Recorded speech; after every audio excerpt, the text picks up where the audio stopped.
What's up, my good smelling people? If you're here, you know what's going on in this video. I have been tagged by my good fellow reviewer from India, Ben Daniel. Ben, thank you for thinking of me, man. Now, before I start with the list, I have one thing to say. For you people who have been watching my videos and following me, you already know what I think about designer fragrances. You already know that I could easily live without them. Because during these years, I have found so many unknown hidden gems that for me could easily replace any designer at any time.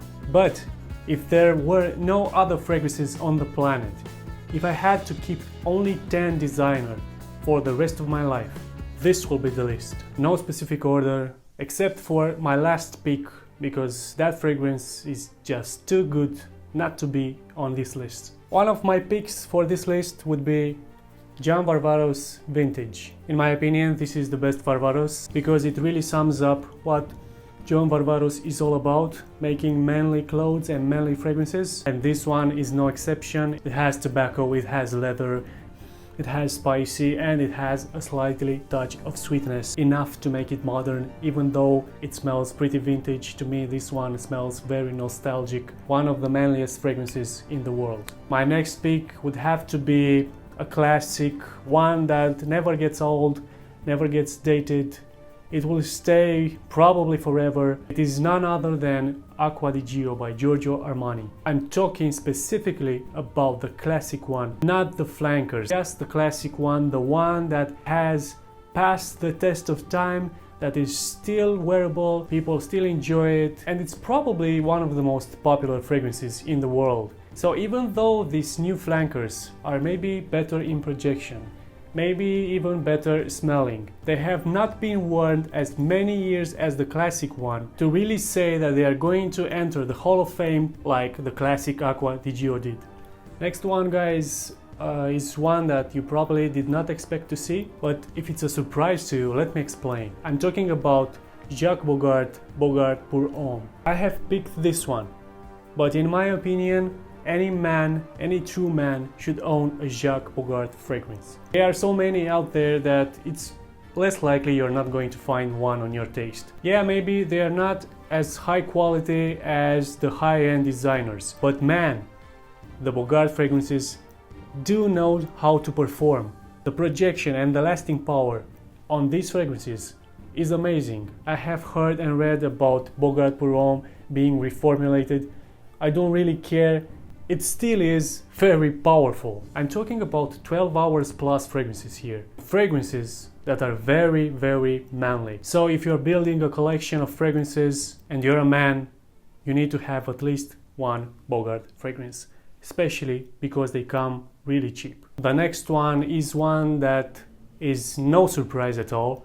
It's Bleu de Chanel from Chanel, of course. I don't really care if it's the EDT or the EDP version, they both last the same on me, but they are both two great office scents and pretty much any occasion scent. Everyone likes it, girls like it, men like it, grandpas, grandmas, children like it, so definitely worth having in a list of 10 designer fragrances for life. The next fragrance for the list pretty much sums up what a metrosexual man should smell like. It is 1 Million by Paco Rabanne. Paco Rabanne's 1 Million pretty much dictated how modern fragrances should smell like. Just grab randomly a couple of new releases from any designers.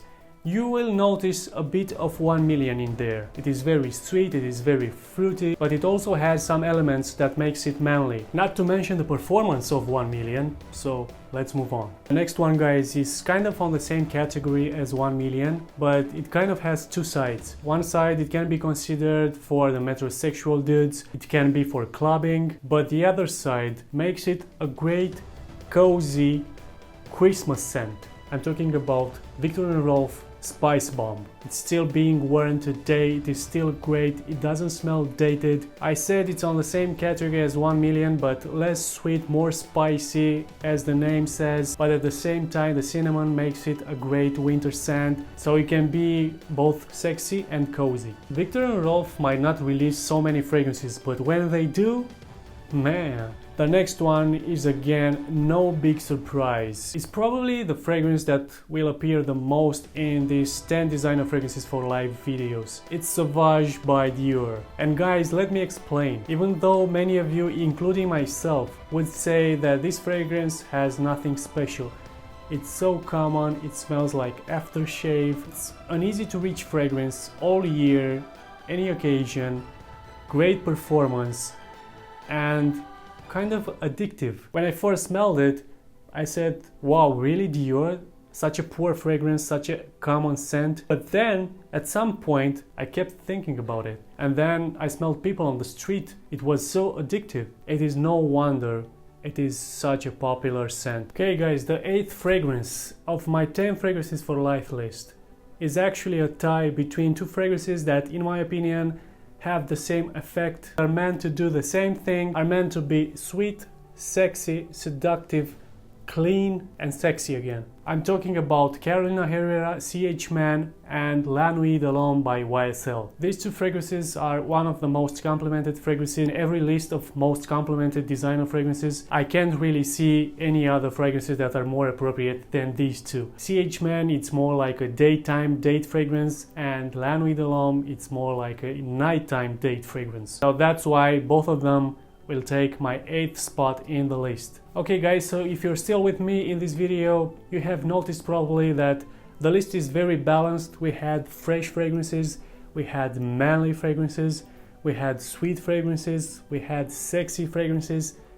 What are we missing here? Because if we are making a list, the only 10 fragrances that we get to keep for the rest of our lives, we gotta have fragrances that can cover all of our needs. That's why the next fragrance is one that probably isn't so much discussed about. It's one from Guerlain and it's called Hobbit Rouge. Why have I picked this one? Because this one, in my opinion, is the daddy of classic fragrances. If you want to smell like the classic barbershop, this is the fragrance that smells dated. So if you want to smell mature, classic, classy and with a great taste, Hobbit Rouge is the fragrance I would reach for. Okay guys, so I had 9 fragrances so far, there's 1 spot left. I pretty much added everything I needed, so what else could I add? Guys, I will add a fragrance that has a bit of everything from the fragrances I've mentioned so far. It is sweet but fresh. It is serious but sexy.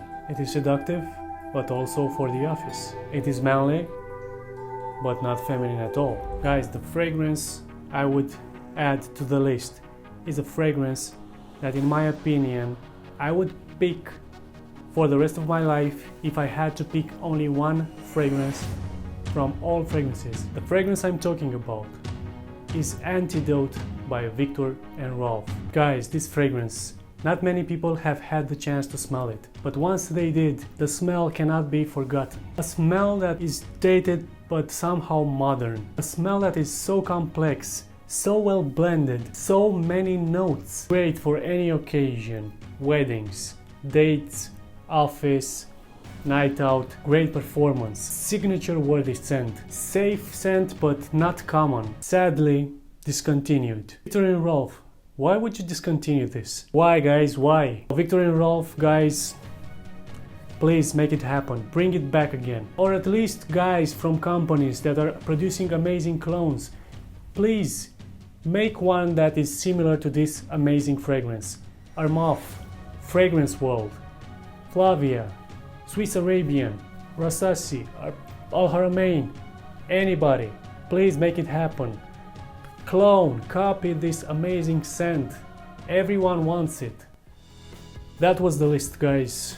I hope you enjoyed watching the video. I hope you enjoyed my picks. But these were the 10 designer fragrances that I would pick for the rest of my life. Now it's my turn to tag. And I'm going to tag the following people. Rob from Rob With. Rob, you're almost close to that 1000 subscribers. Make it happen, man. Make this video, and with this video, make it happen. And Craig from What's the Sense in That? Man, I want to see more of you. Your subscribers want to see more of you. So give us this 10 fragrances for life video. I would like to see what are your picks. And until the next video, guys, keep smelling great.